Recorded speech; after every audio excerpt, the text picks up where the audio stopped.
I want to tell you something I have never told anyone. Not my son, not my neighbors, not my pastor, who has known me for 20 years, not even my granddaughter, Maya, who is the closest thing to my own heartbeat that I have left in this world. For 37 years, I have been quietly becoming someone no one in my family knows. While they looked at my small house, my 10-year-old car, my secondhand dresses, and my careful, simple life, I was building something in silence. Something real. Something that could not be worn on your wrist or framed on a wall or mentioned casually at a dinner party to watch the expression on someone's face. I am a wealthy woman, and nobody knew. Not until the Saturday morning of Maya's wedding, when Devon's mother, Claudette, walked past the table where they had seated me, glanced down with a polite and poisonous smile, and said to her sister just loud enough for me to hear, "At least she seems comfortable there. The children love the company. The children's table." They had placed me at the children's table. I was 73 years old. I had raised my granddaughter from the age of 7 after her mother. My daughter, Renee, died in a car accident on a Tuesday in November that I will never stop feeling in my chest, no matter how many years pass between that day and this one. I had cooked every meal Maya had ever eaten in her childhood. I had attended every school play, every recital, every parent-teacher conference where I sat in a chair that was too small for me and listened carefully and asked the right questions because that child deserved someone who showed up completely. I had stayed up every night. She had a fever. I had held her while she cried for a mother she barely remembered. And at the most important day of her life, at the only wedding she would ever have, I was seated between a 6-year-old named Cody and a bowl of goldfish crackers. But I am getting ahead of myself. Let me tell you how I arrived at table 16. Let me start before that. Let me tell you who Lorraine Beaumont really is. Because my granddaughter Maya, at 29 years old, did not know the truth about her grandmother. Not the full truth. Nobody did. My name is Lorraine. I am 73 years old, and I have been a widow for 31 years. When my husband James died, Maya's mother Renee was barely 20. My son Marcus was 17. We had a modest house on a quiet street, a modest life with modest habits, and a grief that arrived like weather and did not ask anyone's permission. James had been a good man, a quiet man. The kind of man who took up less space than he deserved and filled it better than anyone knew. He worked in the maintenance department of a manufacturing plant for 22 years. He drove a used car and wore work boots he repaired himself, and he never once complained about any of it because he believed, genuinely and deeply, that dignity was not something you put on for other people. It was something you carried inside, or you didn't have it at all. He used to tell me, "Lorraine, money is like a river. You can show people the surface and let them think they know the depth. Or you can just know the depth yourself." He said it the way he said everything. Plainly, without drama, with the absolute conviction of a man who had thought carefully about a thing before he opened his mouth. James never wasted words, which meant that when he said something, it stayed. I never forgot that river. I never stopped thinking about the depth. When James died, it was his heart. "Quick," the doctor said, as if that were a comfort. He was 51 years old, and he had been careful with money our entire marriage, saving more than people imagined on a workman's salary because we lived carefully and spent deliberately and treated every dollar as a thing to be respected. He left me with the house paid off, a modest savings account, 2 children, and a grief that I will not describe further because some things belong only to the person who carries them. Renee was 20. Marcus was 17. We grieved together, and then we kept going. The way you do when there are children watching to see if the world is going to hold or fall apart. I went back to work. I had worked before James died, part-time bookkeeping for a dry cleaning business nearby. After he died, I took on more. I cleaned houses on weekends. I managed the books for 2 small businesses on the same street. I was not educated the way people mean when they say educated. I had my high school diploma and night courses I had taken over the years, and a practical intelligence that had never needed a certificate to prove itself.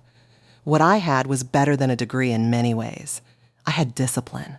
I had patience. And I had learned from James that the distance between where you are and where you want to be is almost always crossed in small, consistent, unremarkable steps that no one notices until you have already arrived.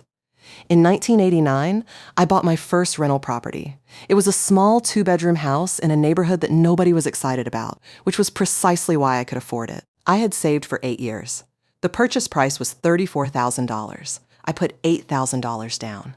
The roof needed work. The kitchen needed updating.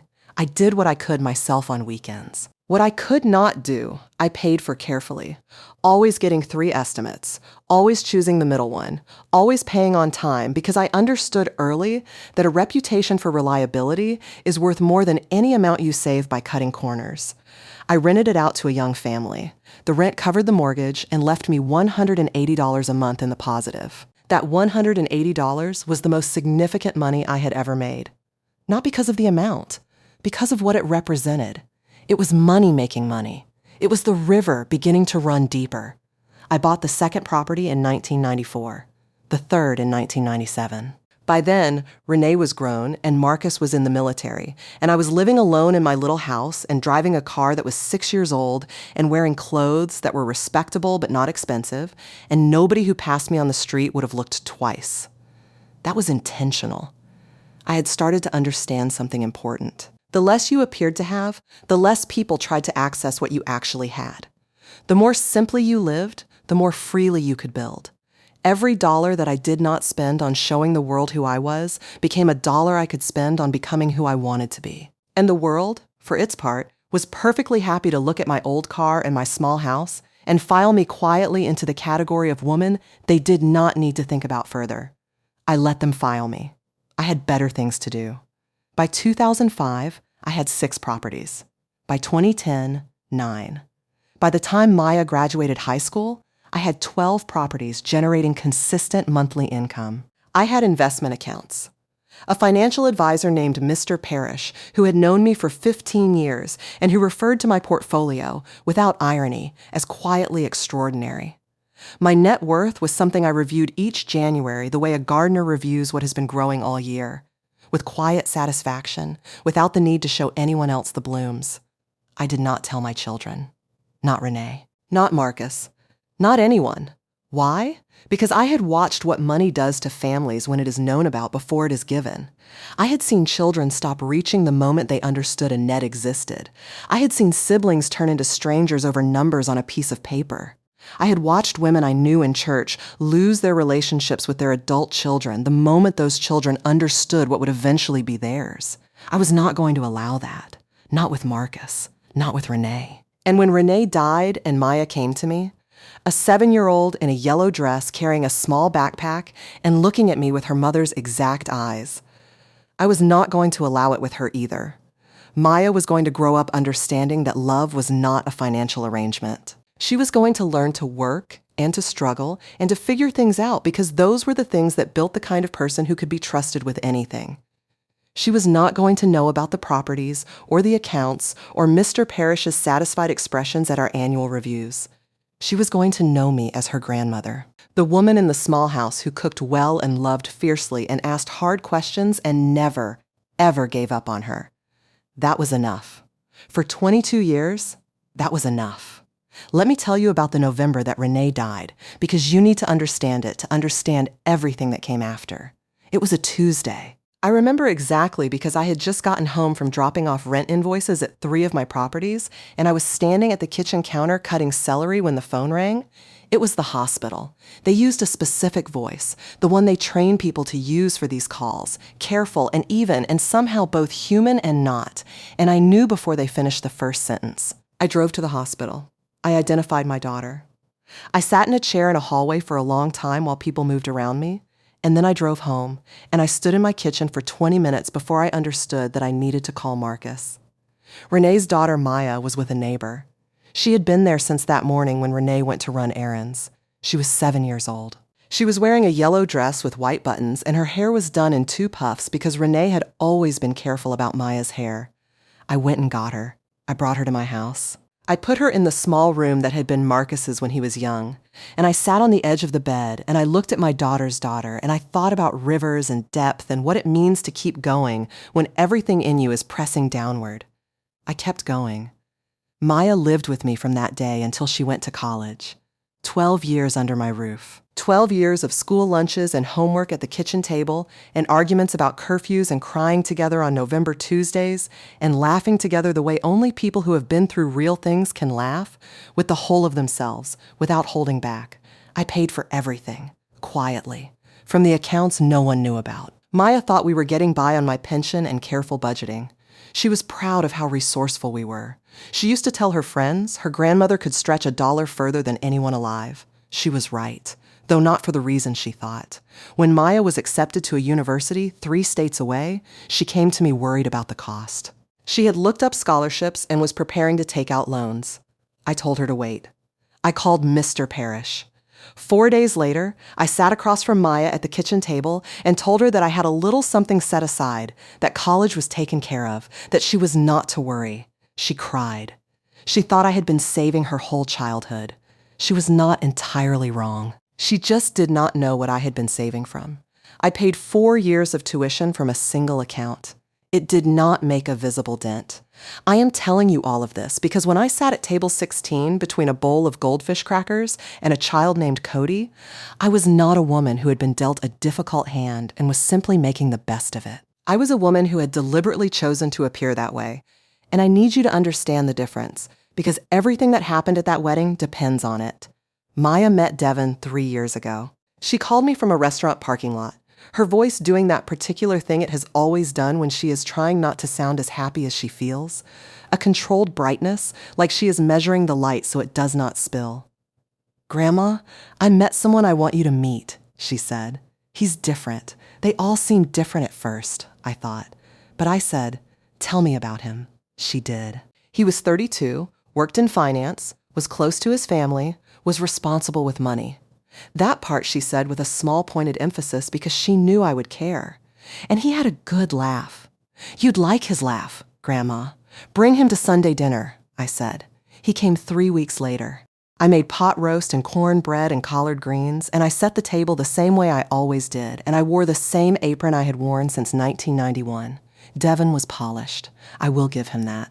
He said the right things, asked the right questions, helped clear the table without being asked. And when he shook my hand, he looked me in the eye and held my gaze a half-second longer than people who are performing politeness usually do, which told me there was some genuine intention in him. But I watched his eyes move around my kitchen. You learn to notice that, after 37 years of watching people calculate the value of spaces, he clocked the linoleum that I had simply never replaced because it was still functional. The television that was older than my accountant's career. The cabinets that were original to the house, which was built in 1962. He said nothing impolite. He did not have to. His good manners were doing the work of covering a judgment that had already been made, and they were covering it reasonably well, which told me he was smart enough to understand that showing judgment openly was bad strategy. But I had been reading people longer than he had been alive. He liked Maya. That was real. I believed that then, and I believe it now. But he also, somewhere beneath the good manners and the genuine laugh, had filed me into a category. The same category I had been filed into my entire adult life. Simple woman. Modest means. Not the kind you need to consider carefully. His family confirmed it. I met them 6 weeks later at a dinner at a restaurant Claudette had chosen. The kind with cloth napkins and a wine list that required interpretation. She was already seated when we arrived, which told me something about how she moved through the world. She wore a blazer with gold buttons, and her jewelry was tasteful and significant, the kind that costs more than it appears to, which is different from the kind that appears to cost more than it does. I noticed the distinction immediately. She stood and kissed Maya's cheek warmly and then turned to me. "Oh, you must be Maya's grandmother." She shook my hand, tips of fingers, a fraction too brief. How wonderful that she's so close to you. Wonderful. The word used for things that are charming and a little unexpected. Not the word you use for something you take, seriously. Thomas was quieter and more straightforward. He talked about his construction business. It had grown in the last decade. He said, they were doing well. And I listened and asked questions in the way I have always asked questions, genuinely, and with more knowledge than the other person expects. When he mentioned a project on the east side of the city, I told him I was familiar with that neighborhood. He looked mildly surprised. I let him be surprised and moved on. Claudette, during dinner, made a series of small observations that I filed carefully away. When Maya mentioned that she had paid off her car the previous year, Claudette said, "Oh, how practical," and the word practical landed the same way wonderful had, as a compliment with a ceiling on it. When I mentioned that I had been to Europe twice, she said, Oh, really? Which countries? With a smile that was only half interested, the half that was checking whether the answer would require her to upgrade her assessment of me. I said France and Portugal. She nodded. Beautiful, she said, and returned to her menu. I had also been to Italy, Morocco, and Ghana. I did not mention it. 40 years of building in silence teaches you to know what to show and what to keep. Over the next 2 years, I watched the way Claudette positioned herself in Maya and Devon's life. She had opinions about everything, where they should live, how they should decorate their apartment, where they should spend holidays. Her opinions were delivered as suggestions, but they had the shape and force of instructions, and when they were not followed, a particular silence descended over her that everyone in Devon's family had learned to interpret correctly. The wedding planning was the fullest expression of who she was. The guest list began at 100. By the time it was finalized, it was 287. Maya had wanted something quieter. Devon wanted what would make his mother pleased. These two things, it turned out, were not compatible, and the thing that lost was Maya's want. I noticed. I did not say anything. I had long since learned that the appropriate time to speak is not when you first see the problem. It is when the problem is ripe. 4 months before the wedding, Claudette called Maya to discuss centerpiece flowers. Maya had chosen wildflowers. Loose, colorful, relaxed. Claudette redirected her to white orchids. More elegant, she said. More timeless. Trust me, sweetheart, you'll thank me in the photos. Maya thanked her on the phone and then called me immediately after and said nothing for 3 full seconds. I waited. She changed the flowers. Grandma. I know. She said wildflowers look casual. Did they? In the specific venue you chose, where the lighting is warm and the room has exposed wood beams? That's exactly what I said. And? She said she had done this before and I hadn't. I let a pause sit. Maya. Yes. This is the last conversation you are going to have about centerpieces. Tell Claudette the orchids are lovely. Save your energy for the things that matter. What are the things that matter? Who you are standing next to at the altar. Everything else is decoration. She laughed. A real one. You always do that. Do what? Make the thing simple. The thing is simple, I said. People just prefer to make it complicated. I was good at keeping people calm. I was not, that particular evening, entirely calm myself. But I had been performing calm for decades. I was very good at it. 6 weeks before the wedding, I was at Maya's apartment helping her address invitations when Claudette arrived unannounced with a folder of centerpiece samples and a timeline she wanted to review. She spread everything across the kitchen table without asking and went through each item with the efficient authority of a woman who has been planning things for other people so long she has forgotten there were other people involved. At the end, she collected her samples and then turned to me with the careful warmth of someone delivering unwelcome news. Lorraine, I want to talk to you about the seating arrangement, she said. Just so you know in advance, so there are no surprises on the day. Of course, I said. The main family tables are very full. Devon's side has relatives coming from out of town, some from quite far, and we want the front of the room to flow a particular way. She smoothed the front of her blazer. We thought a smaller table, further back, might actually suit you better, more intimate. You'd be with some of the younger guests, less formal. She smiled. Sometimes those tables are the most fun, honestly. I looked at her. The younger guests, less formal, more intimate. Every word chosen to sound like a kindness while delivering a verdict. I smiled, the smile I had been perfecting since before Claudette was born. That sounds just fine, I said. Whatever makes the day run smoothly. The relief on her face was so brief that a less practiced observer might have missed it. She squeezed my hand lightly. I knew you'd understand. You're very gracious. She picked up her folder and left. Maya was in the kitchen doorway. She had heard. Her expression was the particular look she had always had when she witnessed an injustice and was trying to decide whether to name it or absorb it. Grandma, she began. Don't, I said gently. It's fine. It's not fine. It's also not a battle worth having today. I handed her the next invitation to address. Keep going. She took it. She was quiet for a moment. Then, you're not going to just accept that. I smiled at the envelope in my own hands. No, I agreed. I'm not. She looked at me. I did not elaborate. I did not need to. That evening, in my car in front of Maya's building, I sat for 20 minutes thinking, not in anger. Anger is too hot to think clearly in. I was thinking the way I thought when I evaluated a property, systematically, without sentiment, with full clarity about what was real and what was being performed. They had put me in a category. They had decided, based on my clothes and my car and my small house and my careful manner, what kind of woman I was and what kind of place I deserved. And they had done it without malice, which was almost worse than if they had. They had done it the way all people do when they believe their judgments about others are simply the reasonable recognition of obvious facts. I was going to let them. I was going to wear that category like a costume. I was going to be exactly the woman they had decided I was. Modest, forgettable, grateful for the inclusion, the simple grandmother from the humble side who would sit wherever they put her without complaint. And then, when the moment came, I was going to open my hands. I reached into my glove compartment and found the card from Mr. Parrish's office. I called him the next morning. The week before the wedding, I prepared the envelope. Mr. Parrish came to my house. He sat across from me at the kitchen table where Maya had done 1,000 homework assignments, and we reviewed several accounts together, and I told him what I wanted to do. He was quiet for a moment after I explained it. "Lorraine," he said carefully, "this is a significant gift. I know what it is. I just want to make sure." "Arthur?" I said. He had been my financial advisor for 15 years. I was one of 3 clients in his career he allowed to use his first name. "Write the check." He wrote it.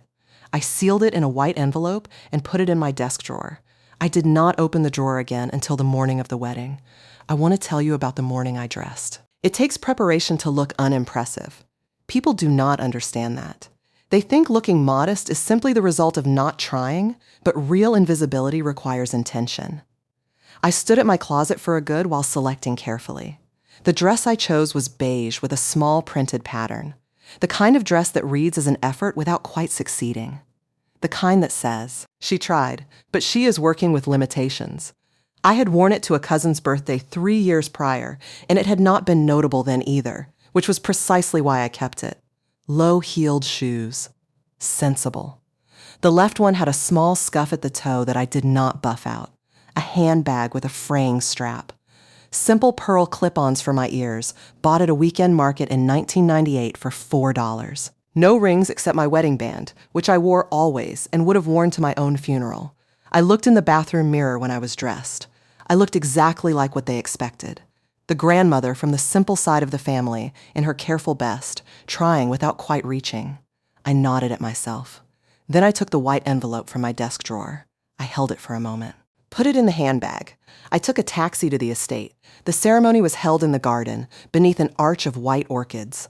Claudette's choice, that caught the afternoon light and were genuinely beautiful, which I noted without resentment because beauty is beauty, regardless of who insisted on it. I sat in the 3rd row on the bride's side. Behind Devon's relatives who had flown in and his family friends and the people Claudette had added to the list over the course of the planning, Marcus sat beside me. He had driven from 2 hours away in the new car he had bought last year, and he was wearing a suit that fit well. He was 60 now, and he still sometimes looked to me like the 17-year-old boy who had stood in our kitchen the night his father died and not known what to do with his hands. He squeezed my arm once before the processional began. I squeezed back. And then Maya appeared. I have tried to find a word for it, and there is no single word in any language I know. It is something beyond pride, beyond joy. It is the feeling of watching the most difficult and most meaningful work of your life walk toward you wearing a white dress and looking more complete than you have ever seen her. It is the understanding that she is not yours, was never yours, not really, not in the way that means ownership, but that something real and permanent passed between you in all those years of early mornings and homework and November grief and ordinary Sundays, and that whatever happens next, that passage is permanent. She was breathtaking. Fully and simply breathtaking. I kept my face very still. I was not playing a character in the ceremony. I was just managing the size of what I felt, because some things are too large to show in public and remain dignified. I did not cry. The vows were written by both of them. Devon's were careful and true. Maya's were the most beautiful 2 minutes of language I have heard in my life, and I will not repeat them here, because they belong to that garden, and to that afternoon, and to the man she was looking at when she said them. When it was over, Marcus blew out a slow breath beside me. "She did good, Mom," he said quietly. She did perfect, I said. The reception hall was everything Claudette had planned it to be, which was to say, impressive, deliberate, expensive, and arranged in a way that made the hierarchy of importance visible before anyone sat down. The main family tables were closest to the head table where Maya and Devin would sit. Round tables with towering floral arrangements and place settings that included a bread plate, a salad fork, a fish fork, a dinner fork, and a dessert spoon set horizontally across the top, in case anyone had wondered where they stood. These tables were at the center and front of the room, occupying the gravitational heart of the space. The other tables radiated outward from there in a pattern that was not accidental. A young woman with a clipboard and a headset checked names at the entrance. Lorraine Beaumont, I said. She ran her finger down the list, paused, ran it again, found it. Table 16. She pointed toward the far end of the hall, past the corridor where catering staff moved in and out with covered trays. I followed her gesture. I walked past the family tables, past Devin's grandmother, who had been given a specific high-backed chair with a cushioned armrest and a placement of prominence that had clearly been requested in advance, past the wedding party, past the friends and colleagues and the table for people who had made long journeys, past the business associates. Further still. To the far corner, close enough to the catering corridor that I could hear someone in the kitchen say something and another person laugh in response. Table 16. 6 children between the ages of 5 and perhaps 10. Their name cards were done in the same gold calligraphy as every other table, which was either very thoughtful or a masterpiece of irony. The menu was pre-plated. A smaller chicken portion, soft vegetables cut into easy pieces, a juice cup with a sealed foil top.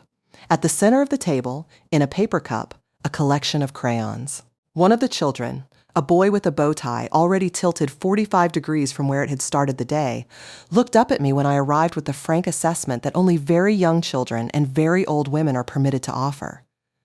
"Are you lost?" he asked.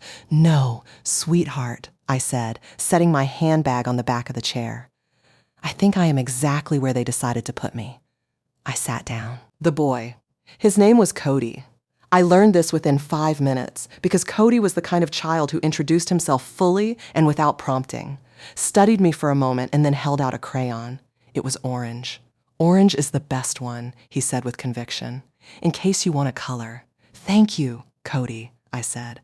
I took the orange crayon and held it. I looked out across the room at the hall, full of round tables with their tall orchid arrangements and their well-dressed guests and their wine already being poured, and I breathed slowly and settled into what I had come here to do.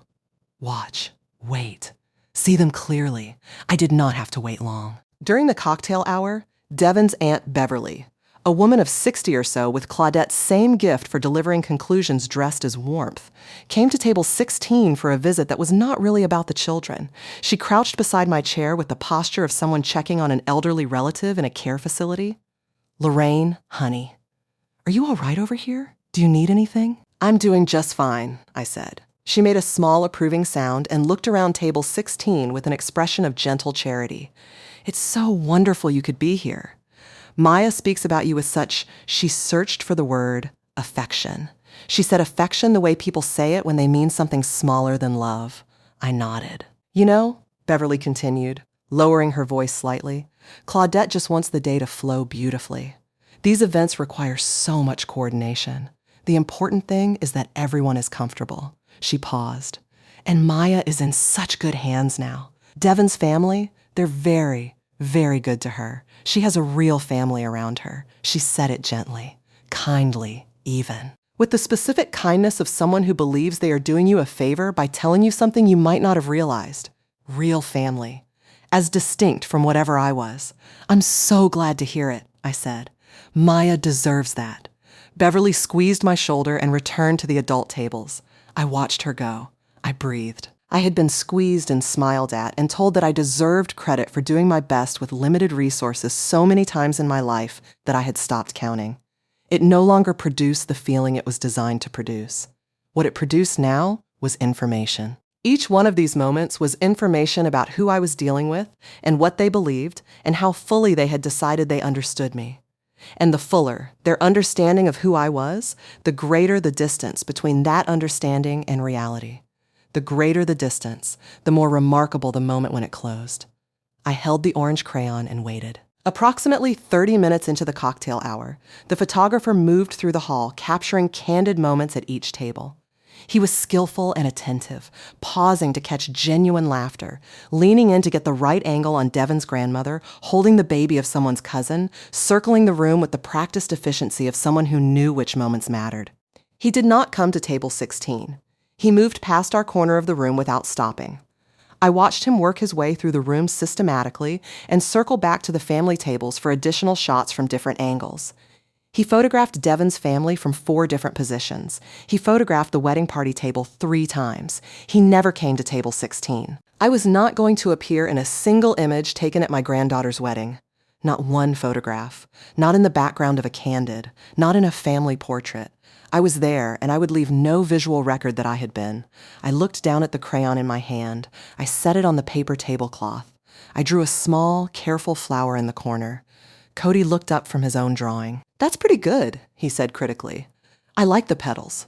"Thank you, Cody." "Mine is a dinosaur," he said, showing me. "In case you were wondering." I said. "It's an excellent dinosaur."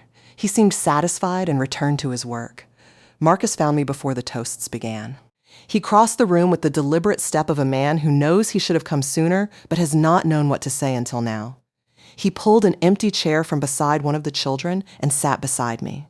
"Mom," he said.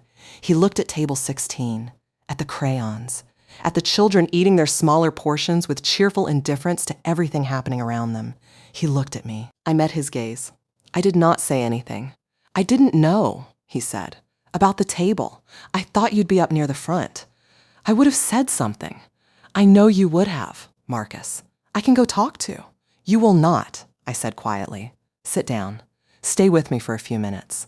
Then go back to your table." He stayed. He sat with me for 15 minutes without speaking much, and the 15 minutes of his company told me more about who he had become than anything he could have said. He had always been a good man. I was proud of him in a way I had never found the right words for, which was not for lack of trying. "Mom," he said finally. "What are you going to do?" I smiled. "Something I've been planning for a while." He looked at me carefully. Then, slowly, he nodded.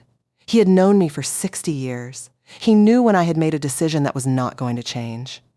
"You need anything from me? Just go back to your table and let the evening happen."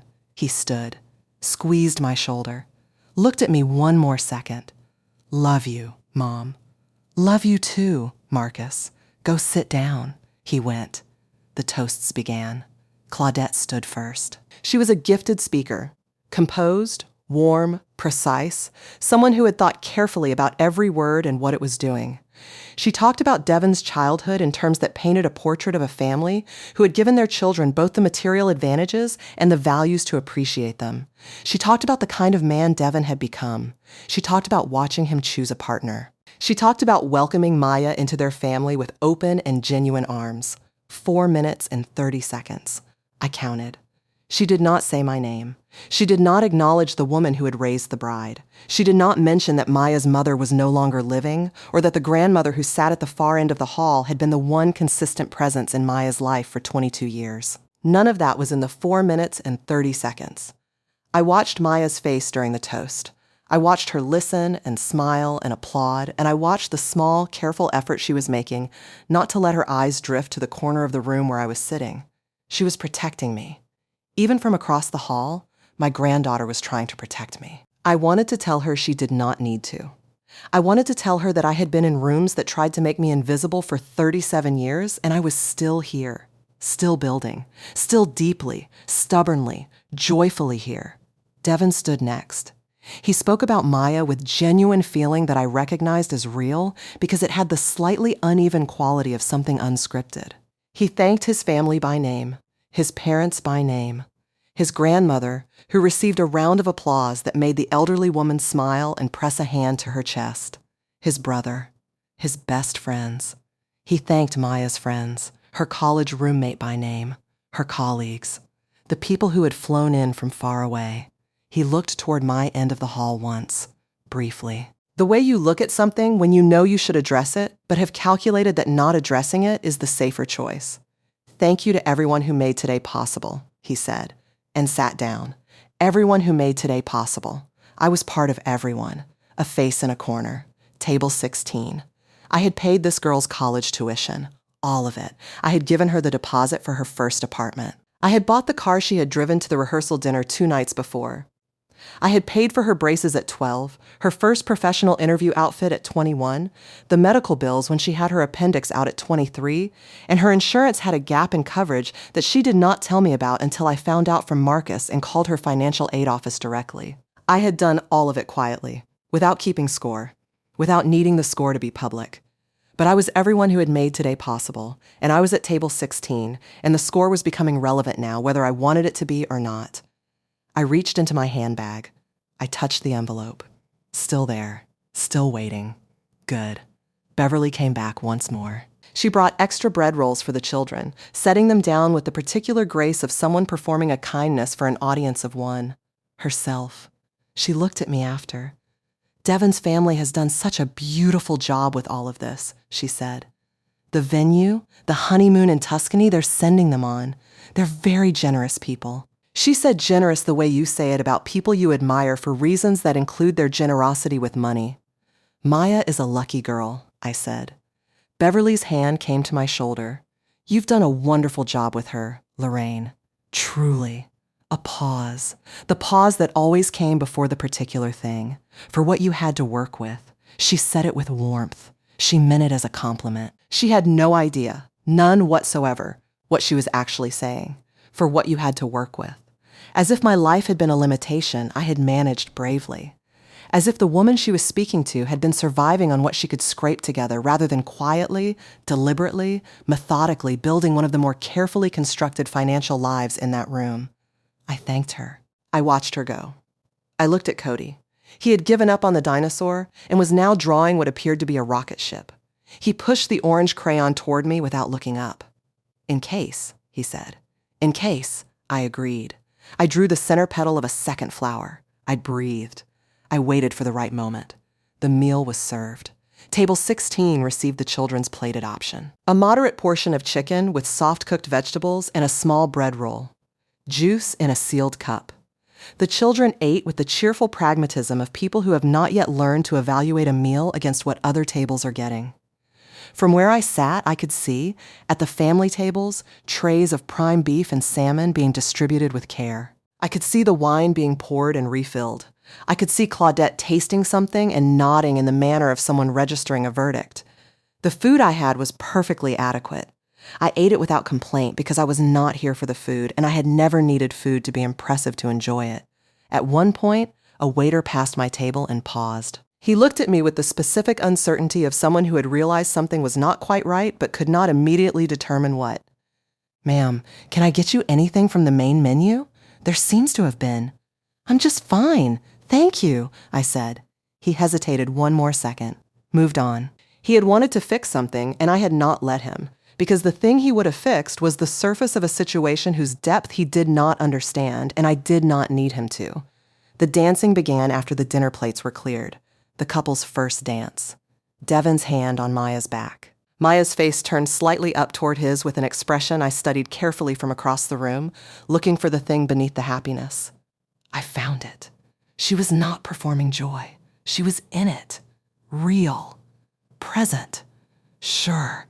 That was the most important thing I observed all evening. Then the parents' dances. Claudette swept to the floor with Devon in a choreographed waltz that suggested practice. Not excessive, but enough. She had planned this too. The photographer moved close. Her sequins did what they were designed to do. There was no grandmother's dance. I had not expected one, and I had not wanted one. What I wanted was not a dance. What I wanted was already in my handbag. Maya came to me. In the middle of the reception, with the music still playing and the room still full of the beautiful noise of an event going well, she crossed the entire length of the hall. She did not walk quickly. She walked the way people walk when they have made a decision and want to be seen making it. With intention. She crouched beside my chair. Grandma. Her eyes were full. I'm so sorry. I didn't know about the table. I didn't know they weren't going to take any photos over here. I didn't know about the toast. I should have. I should have been more careful about all of it. I should have. Maya, I said. No, let me. Maya. I said it again, the same way I had said it when she was 9 and talking herself in circles after making a mistake. One word. Her name. The simplest possible thing that had always, somehow, made her stop. She stopped. "Look at me," I said. She did. "Are you happy tonight?" A pause. The honest pause. Then, quietly, completely, yes. Then, that is what matters. That is the only thing I came here for. Grandma, the table, is where they put me. I took her hands, and I am still here. A table is just furniture. I am not affected by furniture. I watched her almost smile. I need you to go back to your husband and dance and eat something and be fully present in the most important evening of your life. Can you do that for me? I want to fix this. I know you do. I squeezed her hands. I love that about you. I always have. But some things cannot be fixed from the outside, Maya. Some things fix themselves when the right moment arrives. I looked at her. Trust me, she held my gaze for a long time. In 22 years of living together, she had learned to read something in my expression that others missed, something steady and deliberate beneath the surface. She saw it now. "You have a plan," she said slowly. "I always have a plan." A half laugh came out of her, through the tears. "Grandma." "Go dance," I said. "I'll be right here." I paused. "I'll always be right here." She stood. She pressed her cheek to mine for a long moment. She went back. I watched her go. Then I reached into my handbag. I held the envelope in both hands and I let myself feel the full weight of what it contained, not just the financial reality of it. The 37 years it represented. The early mornings and the discipline and the properties that needed, repairs on weekends and the evenings reviewing statements, and the years of appearing to be what I was not, so that the people I loved could become who they needed to be without leaning on something they could see. I thought about James, about rivers, about what it means to know the depth. I thought about Renee in a yellow dress, about Maya at 7 with her mother's eyes, about what it had cost and what it had built, and why every single moment of it was worth more than anyone at table 16 or table 1 or anywhere else in that room would ever know. And then I thought, enough. Enough waiting. Enough silence. Enough letting the surface be what people saw. I stood up. Cody looked up from his rocket ship drawing. "Where are you going?" "To say something that is a long time coming. Can I come?" "No, sweetheart. Save me the orange crayon." He looked at it. Looked at me. "Promise you'll come back?" "I promise." He nodded, satisfied. He was 6 years old and he had more grace than most of the adults in that room. I picked up my handbag. I smoothed my beige dress. I walked. I walked the full length of the hall. Past the catering corridor. Past the tables of business associates and colleagues, past the wedding party, past the family friends who had flown in from far away, past the main family table where Claudette sat with Thomas and Devon's grandmother, who watched me make the walk with the same knowing expression she had shown me from across the room at the beginning of the evening. I did not hurry. Certainty does not need speed. I felt Beverly's eyes find me from her table. I felt Claudette register me, her gaze going still. Uncertain what I was doing, not yet alarmed, but no longer relaxed. I felt Marcus sit forward in his chair. I went to the head table. To Maya and Devon. Maya saw me coming. Her expression moved through surprise and then, quickly, into something that understood there was a reason. I set the white envelope on the table between them. "This is for both of you," I said. "Please open it now." Devon reached for it. He worked the flap open carefully and took out the card inside, and the check folded within the card. I watched his face. He read the amount. The color of his expression changed. He looked up at me once, quickly, as if confirming that I was real and not a mistake in the numbers. He looked back down. He turned the check toward Maya. She read it. Both hands went to her mouth. "Grandma." Her voice was very small. "This says $500,000, I said clearly, into the quiet that had gathered around us like weather. A gift. Not a loan. Not a conditional arrangement. A gift. Because you are my granddaughter, and because this is your beginning, and because I have been preparing to give it to you for 22 years. I paused. It is the first transfer. There will be others over time, as you need them and as I choose them. The table nearest to us had gone silent first. Then the next table. The silence moved through the hall, the way things move when something genuinely surprising happens. Not performance, but the involuntary quiet of people who have unexpectedly witnessed something real. Maya stood and held me. She held me the way she had held me when she was 7 years old and the world had just become something she did not recognize. I held her back and I felt the fullness of all of it, and I did not cry. I had made myself that promise and I kept it. Devin stood beside her. He was visibly shaken, not performing shock, actually shaken. He said, "Mrs. Beaumont, we didn't know. Maya always said that you were." "Simple," I said, releasing Maya gently and looking at Devin directly. "I know what Maya said. I know what everyone in this room believed." I held his gaze. "Simple is not a limitation. Simple means you have nothing left to prove. I built 37 years on that principle, and you are looking at what it produced." Claudette was at my shoulder within moments. She had crossed the room quickly and now stood in her burgundy sequins, with her composure assembled around her like something she was holding up with both hands from the inside. "Lorraine," she said. The voice was controlled. It had not yet cracked. "What is this?" I turned to her. I looked at her the way I had been looking at people for 37 years, clearly, fully, without announcing what I was doing. I looked at her the way you look at a property you are evaluating, with complete attention and no sentimentality. "I wanted to speak with you about the table, Claudette," I said, "about where you placed me today. The venue had specific. Please don't. Not harshly. With a calm that I have earned the right to. We both know what the table was. You decided what I was worth before you met me. You confirmed that decision every time we were in the same room. You expressed it in the seating chart and in the toast and in the photographer who never came to my corner of the hall. I kept my voice level. I am not surprised by any of it. I understood who you were very early. What I wanted today was to understand it fully. And I do." Claudette pressed her lips together. "You came here with a hidden agenda. You deceived us." "I came dressed as the woman you had already decided I was," I said. "That's not deception. That's a mirror." Something moved through her face. Not capitulation. Not yet. But the first recognition that the ground was different than she had thought. "Lorraine, I don't know where you got. Let me tell you something," I said.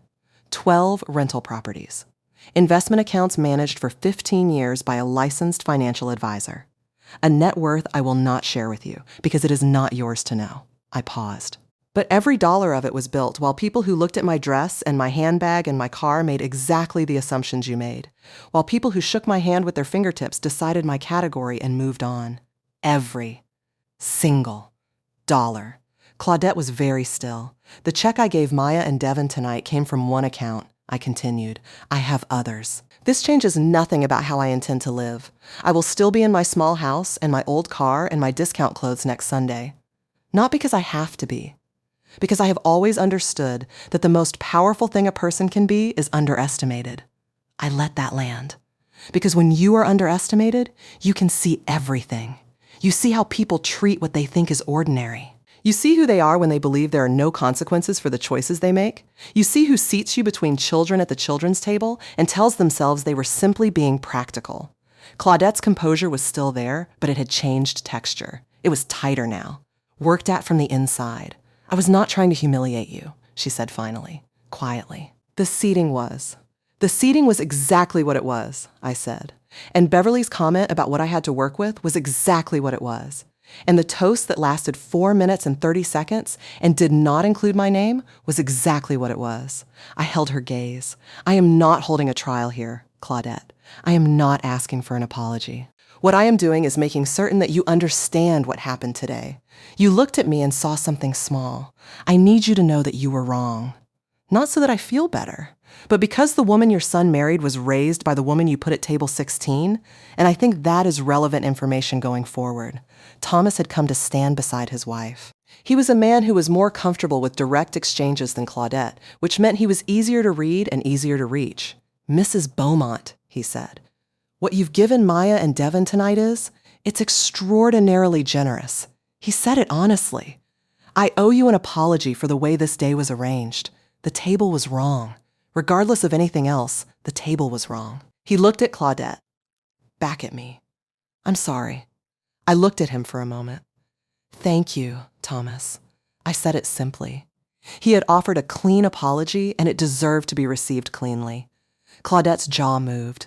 She was processing, rearranging, finding the posture that would allow her to remain standing in this new configuration.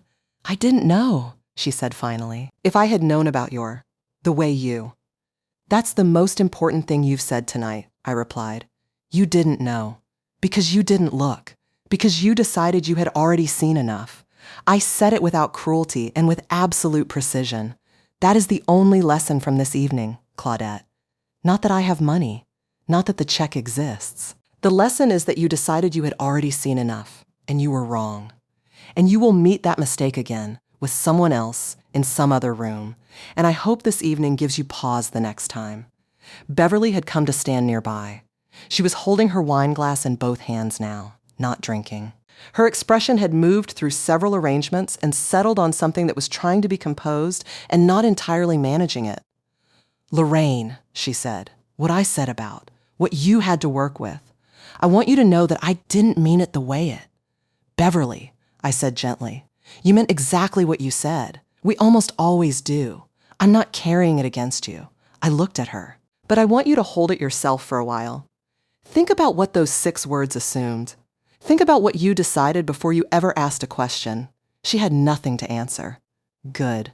Some things are better processed in silence. Devin was still beside Maya. They were holding the check between them, both of them looking at me with expressions I had never seen from either of them before. Something open, something reconfigured.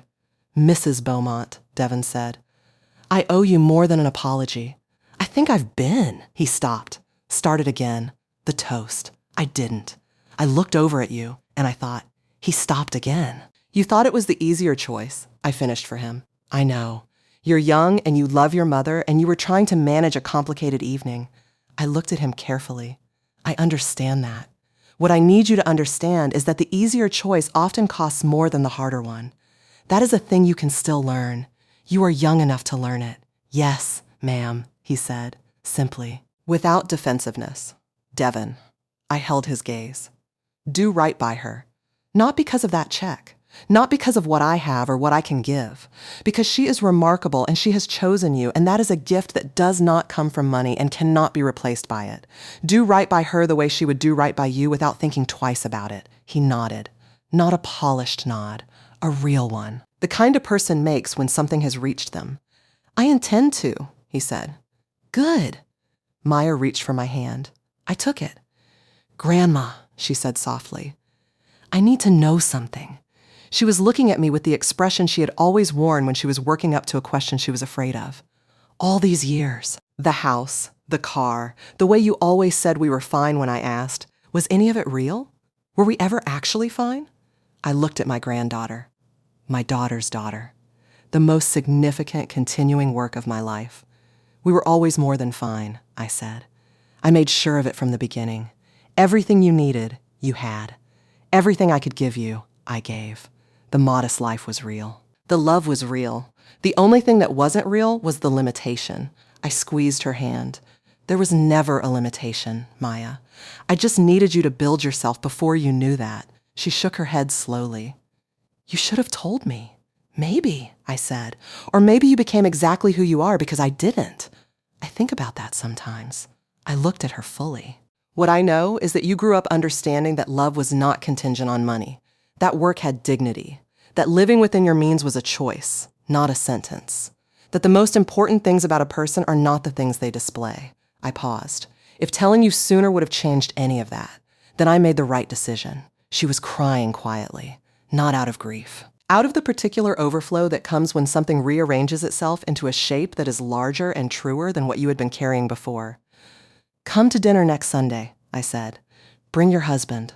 I'll cook. She laughed through the tears. You'll cook. I always cook. Now go. Dance. Enjoy the rest of your evening. I'm going back to table 16. Grandma. Cody is holding an orange crayon for me, I said. It would be rude to keep him waiting. I walked back. The full length of the hall again. In reverse this time. Past the places where silence was still settling. Past Beverly, who watched me go with an expression I recognized as the beginning of something she would be thinking about for a long time. Past Claudette, who had returned to her table and sat with a posture that was still technically elegant but internally reconstructed, like a building that has been reinforced on the inside without changing the facade. Past Devon's grandmother, who watched me walk past and gave me the corner of the mouth smile again. A small, complete smile. "Well done," it said, without a single word. I nodded. She nodded back. I returned to table 16.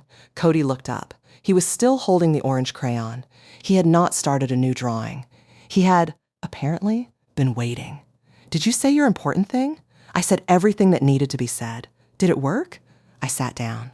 I thought about Claudette's face when the ground shifted. About Thomas's clean apology. About Devon's real nod. About Beverly holding her wine glass without drinking from it.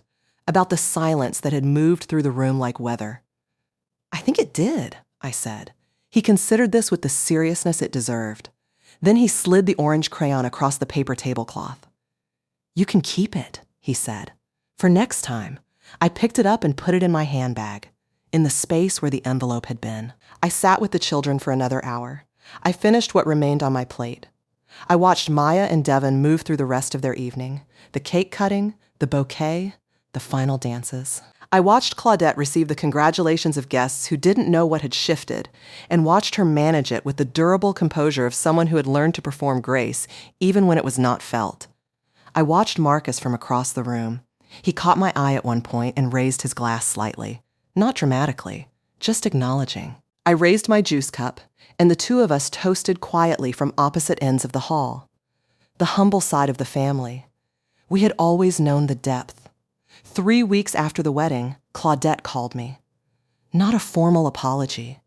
That would have required a different architecture of self than she possessed. But she asked if she could come to visit. "I'd like to talk," she said. "Just us." I told her she was welcome anytime. She arrived on a Tuesday afternoon in her silver car. She sat in my driveway for a full minute before she came to the door. I watched her from the window, and I watched her taking in the house, the old car, the neighborhood, trying now to understand what she was looking at rather than to confirm what she had already decided. It was a different act of seeing, and I could tell it was effortful for her. I made coffee. She sat at my kitchen table, and she talked in the way people with pride apologize, sideways, in pieces, with qualifications wrapped around the acknowledgement like padding around something fragile. I accepted what she offered, not as absolution, as a beginning, a foundation, if she wanted to build on it. "You could have said something earlier," she said at one point, "about who you are, about your life." "I could have," I agreed. "Why didn't you?" I thought about it before I answered, which I always do when a question deserves the real answer. "Because you had already decided, Claudette. A fact stated into a closed mind is not received as information. It is received as a challenge. And challenges make people defensive." I looked at her. "I needed you to have the experience, not the information. There is a difference." She was quiet for a moment. "And the envelope," she said. "The amount. You wanted us to. I wanted Maya to have what she deserves," I said. "The rest of it, the timing, the setting, that was for you, so that you would understand it fully, so that the information would arrive when the walls were down." She sat with that. "I misjudged you," she said finally. It cost her something to say it. I could tell by the way she held herself slightly differently while the words came out. "You did," I agreed. "Most people do." I poured her more coffee. "That is my own design, Claudette. I don't ask to be misjudged, but I have never corrected it either. I have found it more useful not to." I looked at her. "What I ask now is that you look at Maya the same way, not at what she came from or what she appeared to come from, at who she actually is. She is the finest thing I ever built. I need you to see her clearly." Claudette met my gaze. "I will," she said. I believed her, partially. She would try. That was enough to begin with. Devon and Maya came for Sunday dinner the following week. Devon wore a regular shirt and pants and nothing that signaled he was performing anything. He came into my kitchen and asked if he could help, and I handed him a wooden spoon and a pot that needed to be stirred. He stirred it without commentary. Maya stood in the doorway and watched him, and then looked at me with an expression that told me she was paying very close attention to who he was in ordinary moments. The way I had taught her to pay attention. The way that matters. "Grandma," she said later, while Devon was in the other room. "I've been thinking about something. Did you ever feel lonely? Carrying all of that alone all those years? I thought about it honestly. Sometimes, I said. Mostly, no. I had you. I had the work. I had the satisfaction of watching something grow that no one else could see yet. Was it worth it? I looked at my granddaughter.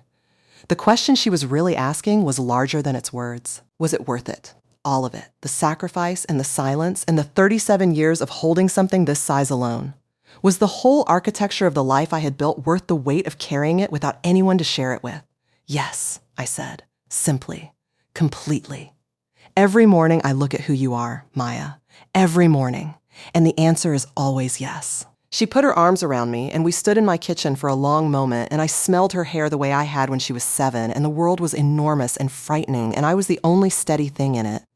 Some things do not change. Some things are simply added to. The love that was there at the beginning is still there, now, only larger, only more layered, only more sure of itself. I am still in my small house, still driving the 10-year-old car, still wearing my discount dresses to Sunday service and my good, sensible shoes to the grocery store and my old leather handbag that has been with me through more history than most people's families. My accountant continues to call it eccentric. I continue to call it intentional.